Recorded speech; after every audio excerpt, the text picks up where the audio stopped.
डहाणू तालुक्यातील सारणी येथे डहाणू जव्हार 132 केव्ही टॉवर लाईनच्या थांबलेल्या कामामुळे एका 5 वर्षाच्या चिमुकलीचा बळी गेलाय। अधिकाऱ्यांच्या हलगर्जीपणामुळे खड्ड्यामध्ये पाणी साचलं होतं आणि त्यात पडून तिचा मृत्यू झालाय।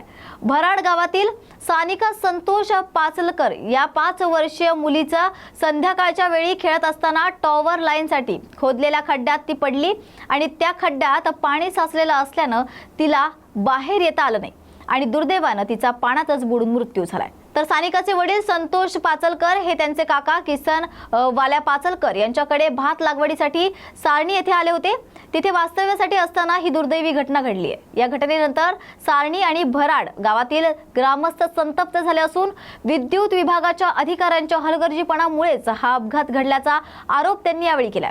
तर खड्ड्यांभोवती कोणत्याही सुरक्षितता व्यवस्था न लावल्याने हा जीवितहानीचा प्रकार घडला असल्याचं सांगण्यात येते।